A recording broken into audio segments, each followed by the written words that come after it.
વૃંદાવનની ધરામાં રાધે રાધે બોલવા આપણને મળે? પદ્મ પુરાણ કહે છે, ભાગ્યો દયેન બહુ જન્મ સમર જીતેન. કેટલાય જન્માંતરનું પુણ્ય ભેગું થાય ને ત્યારે આવા તીર્થમાં આવીને ઠાકોરજીની કથા સાંભળવા મળે, બાકી એમને કથામાં ન બેસાય.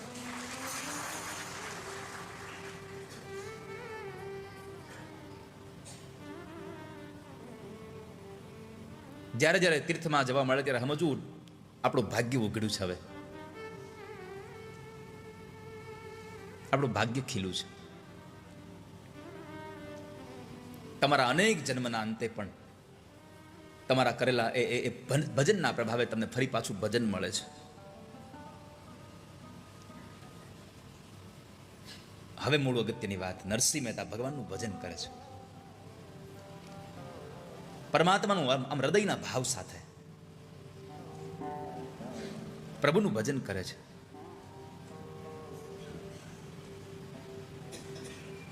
આંખમાંથી અશ્રુ નીકળ્યા એક બાબતે. અડધી રાત વહી ગઈ છે. સવાર સુધીમાં જો કદાચ રાધા દામોદરના ગળામાં પહેરાવેલો હાર જો મારી ગળામાં ન આવે તો મને મૃત્યુ દંડ મળે. આંખમાંથી અશ્રુ નીકળે છે, ગીત ગાવા છે, રાગ કેદારો કરવો છે. પણ નરસિંહ મહેતાએ કેદાર રાગને ગીરવે મૂક્યો છે 60 રૂપિયામાં.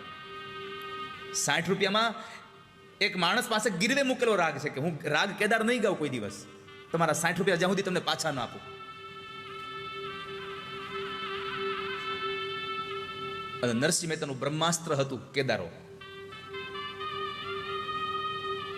ભગવાનની આરાધના કરે નરસૈયો, ભજન ગમે તેટલા ગાય, પણ પરમાત્મા ન આવે તો દામોદર કુંડે જઈ અને રાગ કેદાર કરે. અને એ કેદારો રાગ કરે ને ત્યારે ગીત ગાય ત્યારે નરસિંહ મહેતા ભગવાન આવવું પડતું.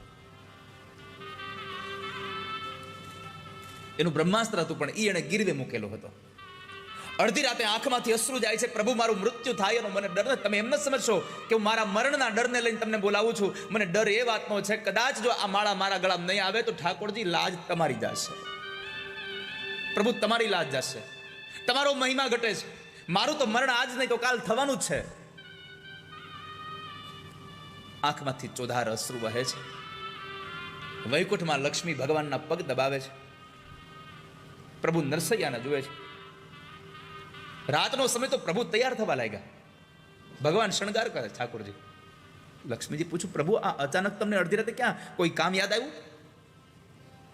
આવીને વાત કરીશ, મને જવા દો પહેલા.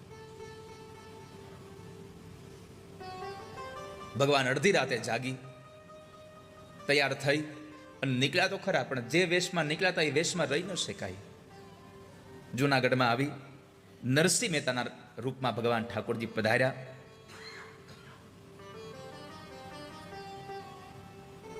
અને જે શેઠ પાસે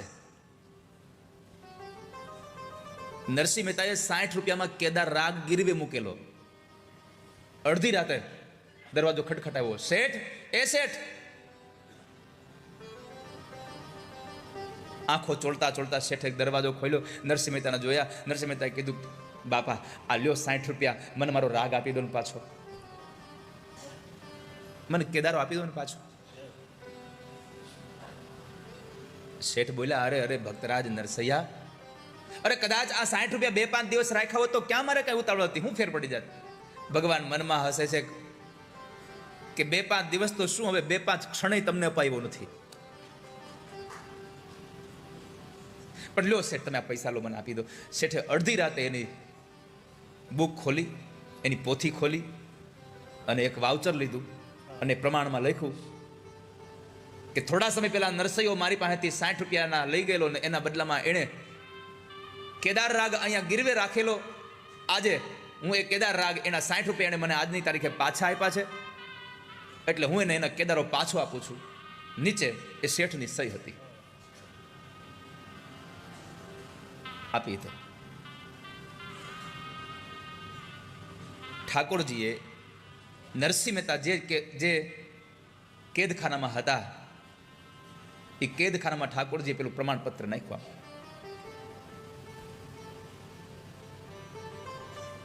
નરસૈયાની નજર પડી કે કાગળ પડ્યો, ચિઠ્ઠી પડી. ચિઠ્ઠી જોવે છે તો પ્રમાણપત્ર છે. પ્રમાણપત્રને જોયું નરસૈયાએ.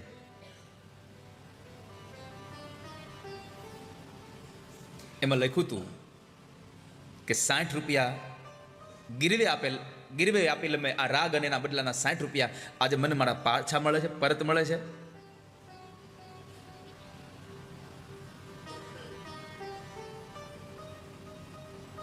પણ આશ્ચર્યની વાત નરસૈયાને એ થઈ કે આ અત્યારે પ્રમાણપત્ર મળ્યું, પણ એ પ્રમાણપત્રમાં એક વાક્ય લખ્યું હતું જયરામ દાદા કે નરસિંહ મહેતાએ મને અડધી રાતે જગાડીને 60 રૂપિયા પાછા આપ્યા છે. હું તો અહીંયા હતો. અડધી રાતે જગાડીને મને 60 રૂપિયા પાછા આપી અને એનો રાગ એને છોડાયો છે. હવે પ્રેમથી એ કેદાર રાગ ગાઈ શકે છે. નરસિંહ મહેતા સમજી ગયા કે હું તો અહીંયા કેદખાનામાં કેદ છું, પણ મારા શેઠ પાસે જઈ અને મારો કેદાર રાગ કોઈએ છોડાવ્યો તો બીજો કોઈ નહીં, મારો દ્વારિકાધીશ પોતે આવ્યો છે. દ્વારિકાવાળો પોતે આવ્યો છે.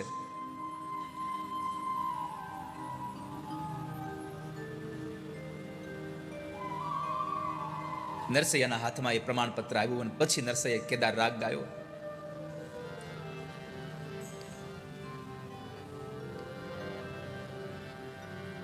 ભગવાનને એટલી આરાધના કરી, પરમાત્માને આરાધન કર્યું. દર્શન દ્યો ઘનશ્યામનાથ મોરી પ્યાસી રે. દર્શન દો ઘનશ્યામનાથ મોરી અખિયા પ્યાસી રે. પાણી પી કરે પ્યાસ બુઝાવો નૈનન કો कैसे समझाऊं. पानी पी कर प्यास बुझाऊं. નરસૈયાની આંખોમાંથી આંસુની ધારા વહે.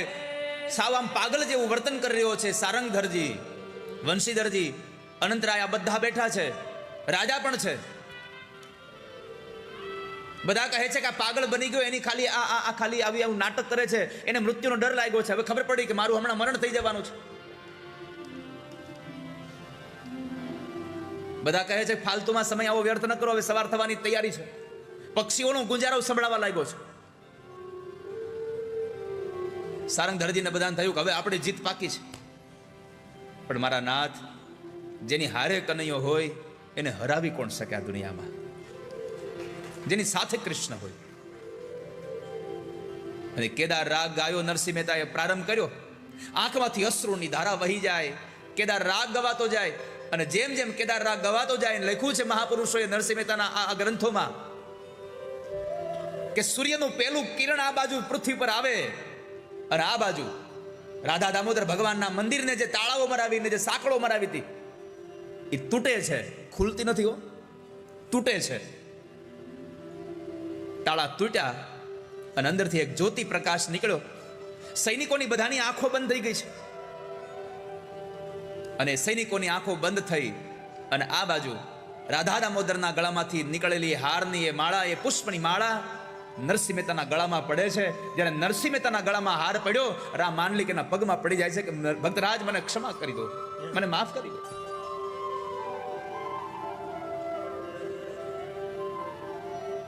મારે એ કહેવું છે તમને કે આ મનુષ્ય લોકનો માનવી પરમાત્માની પ્રાર્થના કરે તો પરમાત્મા સાંભળે છે. તો આ તો કૈલાસપતિ ભગવાન મહાદેવ પોતે હતા. એ પ્રાર્થના કરે અને ઠાકોરજી ન સાંભળે એવું બને જ નહીં ક્યારેય. હો રંગીલા રણ છોડ શરણ હું તારે આવ્યો. એટલે બધા જ લોકો માનસરોવર આવજો અને ત્યાં આવીને હો રંગીલા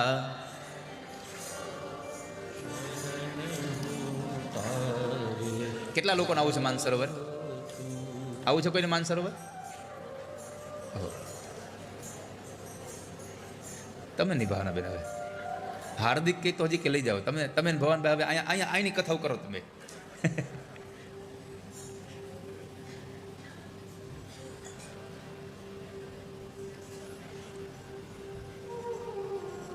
100 લોકોને લઈને જવાના છે ખાલી,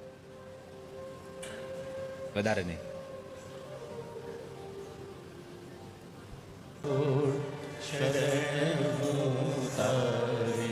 તો પરમાત્માએ પ્રાર્થના કરી, ભગવાન ઠાકોરજીએ સાંભળી અને પારણિયામાં રોયા. માં યશોદાજી ગયા છે. યશોદાજીએ લાલનજીને હાથમાં લઈ અને ખૂબ રમાડ્યા, પણ ભગવાન શાંત ન થયા. પછી ગોપીએ કીધું કે માં આને નજર લાગી હોય એવું લાગે છે. હવે આ ગોપીને કોણ સમજાવે કે આખી દુનિયાને પોતાની નજરમાં રાખવા વાળો છે, એને નજર લાગે કોની આ દુનિયામાં? પણ આ સૌને ભાવ હતો એટલે માએ યશોદાએ વળી પાછા મરચાં ને પેલું રાઈ ને મીઠું બધું લીધું ને ઉતાર્યું ને બધું કર્યું. શાંત થયા નહીં ભગવાન.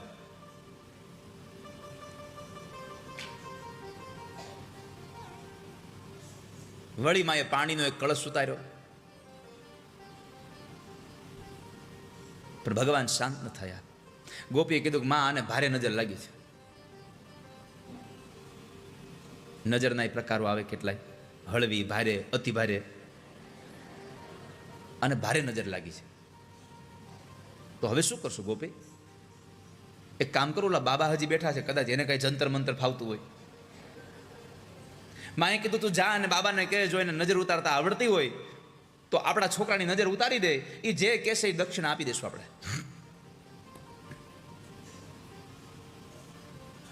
ગોપી ગઈ, બાબાને નમસ્તે કરીને કીધું, બાબા તમને કઈ જંતર મંતર ફાવે છે? બાબાએ કીધું કેમ? અરે અમારા જશોદામાના છોકરાને નજર લાગી ગઈ છે, અમે ઉતારી પણ ઉતરતી નથી, થોડીક ભારે નજર છે, તમને ઉતારતા આવડે છે? બાબાએ નક્કી કર્યું કે હાલને દર્શન થાય તો નજર ઉતારવાના ધંધા કરીએ ઘડી. ભગવાને કીધું હા હા, નજર તો મારે ઉતારવાનો, મારો તો મૂળ ધંધો જ છે. તો અમારા આ લાલાની નજર ઉતારી દો ને, લઈ આવો, જાઓ લાલાને. ગોપી કહે છે, બાબા યશોદામાનો છોકરો બહાર નહીં આવે, તમારે જોઈએ એટલા પૈસા લઈ લો. બાબાએ કીધું દર્દી ન આવે તો ડૉક્ટરને ખબર કેમ પડે કે હું દર્દ હશે? એને જોવું પડે દર્દીને પહેલા, તો નજર નહીં ઉતરે.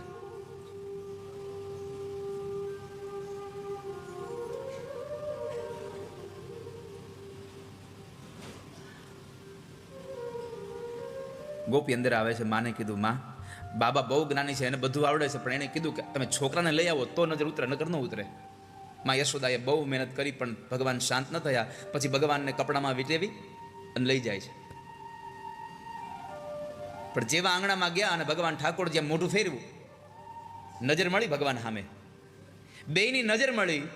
જે રોતા રોતા આવતા હતા એ દાંત મીડા કાઢવાના, જે બેઠા હતા એ મીડા રોવા. 4 મિલે 64 ખिले, 20 રહે કર જોડ, હરિજન સે હરિજન મિલે તો નાચે 7 કરોડ. બેની નજર એક થઈ.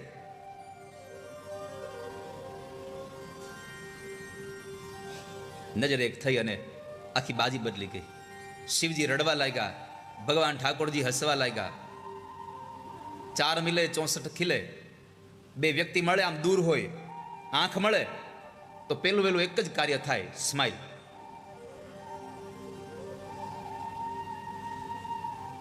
પણ અમુકને દાંત કાઢતા તો આપણે કેવું પડે, તમે હોઠ બંધ રાખો. માવા ખાઈ ખાઈને ઓલા દાંત ખવાઈ ગયા હોય. હાવ જો આમ અડધા થઈ ગયા હોય, અડધા.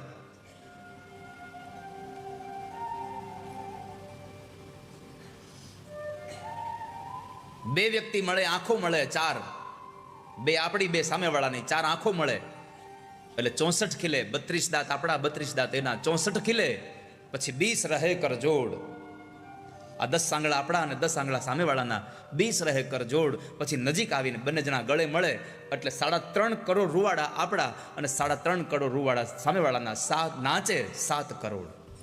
હરિજન સે હરિજન મિલે તો નાચે 7 કરોડ. ગળે મળે. તો પરમાત્મા હસ્યા છે. માં યશોદાજી બોલ્યા, બાબા જ્ઞાની બહુ છે, હજી તો કાંઈ નજર ઉતારી નહીં, ત્યાં તો જો મારો છોકરો છાનો રહી ગયો. અને બાબા દયાળુ બહુ છે, મારા છોકરાનું ઈ રોવે છે. અરે માં, તને શું સમજાવું? તું આને ઓળખતી નથી, આ બે એકના એક જ છે. એ બે અંદરો અંદર સમજી ગયા છે આ બધું.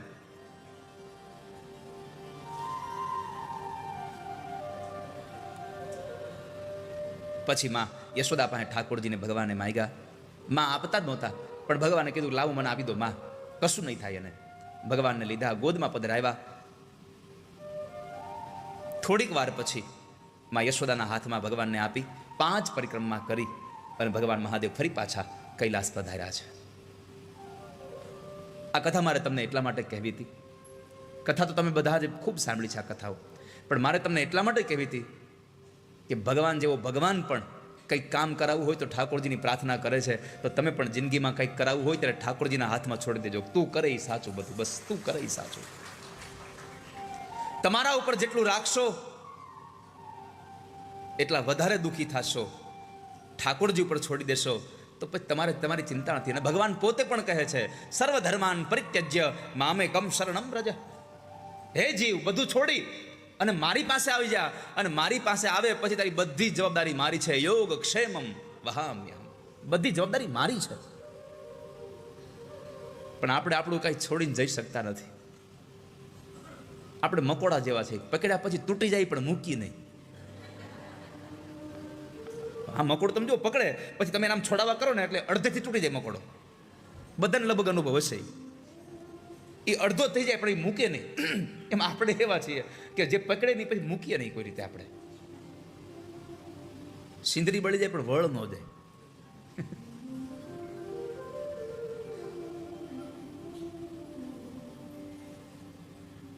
જતું કરી દેવા, જવા દો બધું. તો ભગવાનની આ કથાએ આપણને સૌથી મોટો ઉપદેશ આપ્યો, ઠાકોરજીની પ્રાર્થના કરો, ઈશ્વરની આરાધન કરો. પછી ભગવાને પૂતનાનો ઉદ્ધાર કર્યો. છઠ્ઠીના દિવસે વિધાતાના લેખમાં મેખ મારવા માટે માસી પૂતના આવી. પૂતના એટલે અવિદ્યા છે. ભગવાન કહે છે કે જીવનમાં સૌથી પહેલા અવિદ્યાને મારો, જેથી તમારા મનમાં સંકલ્પ વિકલ્પ બધા બંધ થઈ જાય. અવિદ્યાને મારી દો. કામ, ક્રોધ, લોભ આદિ જો તમારે છોડવું હોય તો સૌથી પહેલા અવિદ્યાને મારો. રામાવતારમાં પણ પરમાત્માએ પેલી અવિદ્યાને મારી, કૃષ્ણ અવતારમાં પણ પેલી ભગવાને અવિદ્યાને મારી. એક હી બાણ પ્રાણ હરિલીનહા, એક જ બાણ માર્યું અને તાડકાને ભગવાને ઉદ્ધાર કર્યો. પછી દીન જાની તેહી નિજ પદ, નિજ જાની દીન જાની નિજ પદ દીનહા. અહીંયા પણ ભગવાને એ જ કર્યું છે. પૂતના આવી છે, અવિદ્યાના રૂપ, અવિદ્યા છે પણ એવું રૂપ લઈને આવી છે. અવિદ્યા ઉપરથી દેખાય બહુ સારી, અંદરથી હાવ મેલી હોય. બગલો ઉપરથી ધોળો હોય પણ અંદરથી કાળો ગડબા જેવો ભેળ્યો હોય.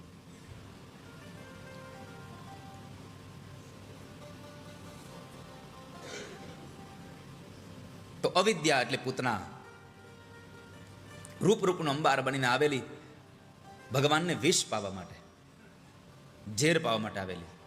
ભગવાને ઝેર પણ પીધું, આપણે એના સાક્ષી છે. બધા ટૂંકમાં આપણે બધી કથા સાંભળી છે. પરમાત્માએ ઝેર પણ પીધું, કારણ ભગવાન પોતે કહે છે પત્રમ પુષ્પમ ફલમ તોયમ.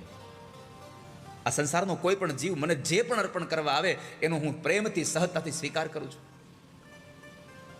તો હવે તમે જ વિચારી લો કે પૂતનાનું ઝેર પણ ભગવાને સ્વીકાર્યું હોય તો આપણા હાથમાં રહેલા ફળ ને ફૂલ ઠાકોરજી કેમ ન સ્વીકારે? તમારી ભાવના હોવી જોઈએ. ભાવહિ વિદ્યતે દેવો તસ્માદ ભાવહિ કારણ. તમારી ભાવના હોય તો ઠાકોરજી સ્વીકાર કરે. બાકી એને બીજું કશું કાંઈ જોતું નથી. 56 ભોગ આપણે ધરી આમ, 56 ભોગમાંથી કાંઈ કીડી કણ જેટલો ખાય એટલું ઓછું થતું નથી, છતાં પણ આપણને ભાવ રહે છે. કારણ કે એમાંથી પરમાત્મા આપણા બધાનો ભાવ જમે છે, ભાવ ગ્રહણ કરે છે. તો પરમાત્મા એ પોતાનું જે અવિદ્યાનું રૂપ હતી એ સુંદર રૂપ લઈને આવી. સૌથી આશ્ચર્યની વાત છે આશીષભાઈ, સૌથી આશ્ચર્યની વાત એ છે,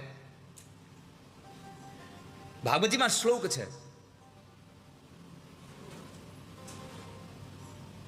કંસેન પ્રહિતા ઘોરા પૂતના બાલઘાતિની. પૂતનાને શું સંબોધન આપ્યું? બાલઘાતિની, નાના બાળકોને મારીવા વાળી. હવે આપણને એમ થાય કે નાના બાળકોને મારવા વાળી આ પૂતના અને તોય સુખદેવજી મહારાજ એના રૂપના વખાણ કરતા થાકતા નથી. જે માણસને કોઈ જગ્યાએ ક્યાંય લાલચ નથી, એ માણસ આટલા વખાણ કરે એના કે એનો કાળો ચોટલો છે, એમાં એને સુગંધી પુષ્પ નાખ્યા છે, કપાળમાં એને આમ વેણી નાખી છે, માથામાં કપાળમાં ચાંદલો કર્યો છે, આંખમાં આંજન કરી છે, કેડે કંદોરો બાંધ્યો છે, હાથમાં કંગન પહેર્યા છે, રૂપનો અંબાર છે, હાથમાં એક હાથમાં કમળ છે. આવું વર્ણન કરવાની જરૂર શું હતી? એને બહુ સહજથી વાત છે કે જે બાળકોને મારી નાખવાવાળી છે, આટલી ક્રૂર છે, એ ક્રૂરના વખાણ કરવાની જરૂર શું છે? પણ સુખદેવજી મહારાજ વખાણ એટલા માટે કરે છે કે બાળકોને મારતી મારતી પણ ગતિ કૃષ્ણ તરફની છે નહીં. એ જાય છે કૃષ્ણ તરફ, પ્રભુ તરફ જાય છે. અને આ સંસારમાં જે પ્રભુ તરફ જાય છે ગમે તેવો હોય, એના વખાણ કર્યા વગર રહી ન શકાય કોઈ દિવસ. રોહિદાસ ચમાર હતા, છતાં પણ લોકો એની વંદના કરે છે. કેમ? એ ભગવાનનો ભક્ત હતો, એની ગતિ ભગવાન તરફ હતી. આપણી ગતિ બીજી ઓર હોય છે, એટલે આપણા વખાણ નથી થતા. અને આપણા વખાણ થાય તો કટાક્ષમાં થાય છે. પરમાત્માએ સુખદેવજી મહારાજ એના વખાણ કરે છે. રૂપનો અંબાર બનીને આવી છે. ઓરડાની અંદર એક ઢોલિયામાં ભગવાન સૂતા હતા.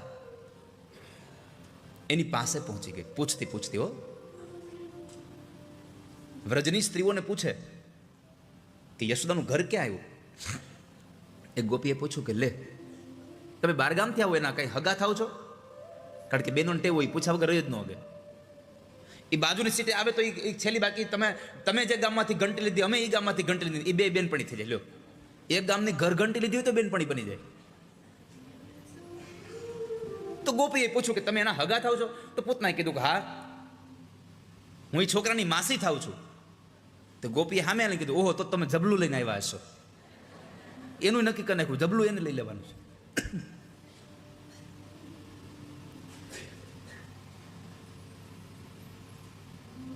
ત્યારે ઓરડામાં એક ઢોલિયામાં સૂતા હતા ભગવાન, અને માં તો કામ કરતા હશે. પૂતના આવીને ભગવાનને લઈ અને પોતાની છાતીએ લગાડે છે. કાલકૂટ નામનું વિષ લગાડીને આવી હતી. અહો બકીયમ સ્તન કાલકૂટમ. કાલકૂટ નામનું વિષ પોતાની છાતીએ લગાડીને આવેલી એ પૂતના ભગવાનને પીવડાવે છે. ભગવાને પ્રેમથી વિષપાન કર્યું અને પછી ભગવાન એનો પ્રાણ ખેંચ્યો. કારણ કે દૂધ તો હતું નહીં, પ્રેમ વગર દૂધ ઉત્પન્ન ન થાય. ભગવાને પ્રાણ ખેંચો, અને જ્યારે પરમાત્માએ પ્રાણ ખેંચો ત્યારે એના ગાત્રો બધા ખેંચાવા લાગ્યા. યાતના સબર બની એટલે પોતાના મૂળ રૂપમાં આવી અને ઉડી. આ સંસારમાં પોતાના મૂળ રૂપમાં આવી એ વાત ઉપર મારે તમને એટલું કહેવું છે કે તમે ગમે તેટલું ઢાંકવાના પ્રયત્ન કરો, તમારો મૂળ સ્વભાવ બહાર આવ્યા વગર રહેવાનું નથી. આજ નહીં તો કાલે મૂળ તમારું બહાર આવ્યા વગર રહે જ નહીં. મીંદડીનો સ્વભાવ છે કે ઉંદરડું જોવે અને એ ઠેકડો મારે. એ તમે મીંદડીને ગમે તેટલી તમે એને પાળીને રાખો, પણ ઉંદરડો જોવે એટલે એની વૃત્તિ બદલાય જ જાય. કારણ કે એને એ લોહીમાં આવ્યું છે.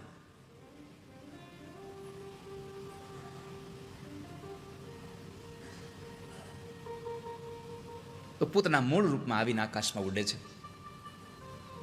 ભગવાનને પ્રાર્થના કરે છે. સામુંચ મુંચાલ મિતિ પ્રભાષિણી નિષ્પીડ્ય માનાખિલ જીવ મર્મણી વિવૃત્ય નેત્રે ચરણો ભુજો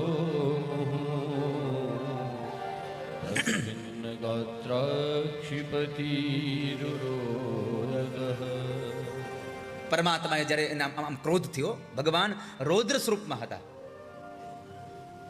આ સંસારનો માણસ પણ બ્રહ્મા, વિષ્ણુ ને મહેશ, ક્યારે બ્રહ્મા બને, ક્યારે વિષ્ણુ બને, ક્યારે મહેશ બને, કાંઈ નક્કી નહીં. તમારામાં રજોગુણ આવે એટલે સમજવાનું હવે હું બ્રહ્મા બન્યો છું. કારણ કે રજોગુણના પ્રાદુર્ભાવ વગર તમે કશું સર્જન કરી શકો નહીં. બેનો બપોરે રોટલી બનાવે અને રોટલી લોટના પેલામાંથી લઈ અને રોટલી નિર્માણ કરે, સમજવાનું હવે રજોગુણ આવ્યું, બ્રહ્માનો આવિર્ભાવ થયો મારામાં.